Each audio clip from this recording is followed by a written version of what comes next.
Assalamualaikum warahmatullahi wabarakatuh. Perkenalkan, nama saya Satya Wahyu Anggraini dari kelas 11 MIPA 5 nomor absen 29. Saya akan menjelaskan perkembangan Islam pada masa modern. Rasulullah Shallallahu Alaihi Wasallam membawa ajaran Islam untuk menyempurnakan ajaran-ajaran para nabi dan rasul terdahulu. Namun seiring berjalannya waktu, setelah wafatnya Rasulullah Shallallahu Alaihi Wasallam, pengamalan ajaran Islam mulai mengalami penyimpangan-penyimpangan dari Al-Quran dan hadis. Penyimpangan itu antara lain: 1. Ajaran tauhid yang mulai bercampur dengan kemusyrikan.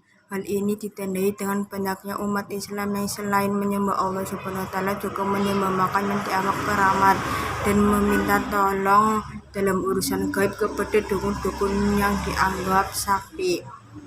Selain itu juga beberapa kelompok umat Islam mengkultuskan dan beranggapan bahwa Sultan adalah orang suci yang segala perintahnya harus ditaati. 2. Adanya beberapa kelompok yang hanya mementingkan akhirat dan melupakan kehidupan dunia. Mereka beranggapan bahwa memiliki harta yang banyak, kedudukan yang tinggi, dan ilmu tentang pengetahuan dunia adalah tidak perlu, karena hidup di dunia ini cuma sebentar dan sementara, sedangkan hidup di akhirat bersifat kekal dan abadi. Selain itu, banyak umat Islam yang menganut paham fatalisme, yaitu paham yang mengharuskan berserah diri kepada nasib, karena hidup manusia dikuasai dan dikendalikan oleh nasib. Dari beberapa penyimpangan tersebut, muncullah tokoh-tokoh pembaru Islam yang berusaha mengembalikan Islam menjadi agama yang suci, murni, dan tidak tercampuri oleh penyimpangan-penyimpangan. Adapun tokoh-tokoh pembaru tersebut: 1. Muhammad bin Abdul Wahab. Muhammad bin Abdul Wahab lahir di Najd, Arab Saudi pada tahun 1115 Hijriah 1703 Masehi dan meninggal di Deria pada tahun 1201 Hijriah 1787 Masehi.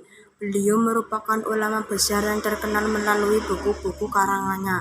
Salah satu bukunya yang terkenal berjudul Kitab At-Tauhid yang berisi tentang syirik, khurafat, tahayul, dan bid'ah yang terjadi pada ajaran Islam. Buku tersebut mengajak umat Islam untuk kembali memurnikan ajaran Islam berdasarkan Al-Quran dan Sunnah.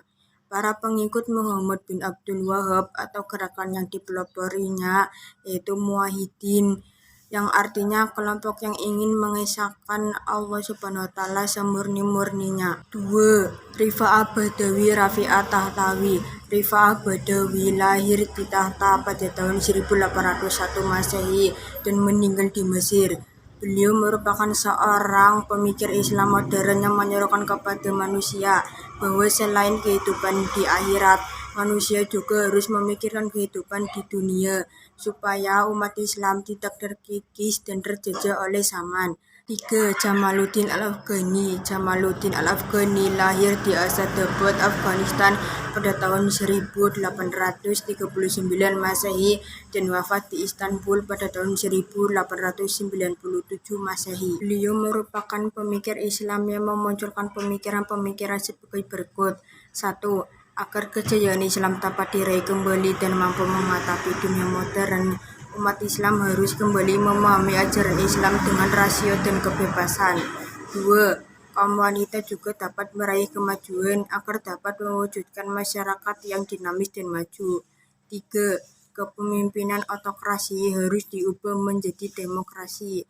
Sekian dari saya. Wassalamualaikum warahmatullahi wabarakatuh.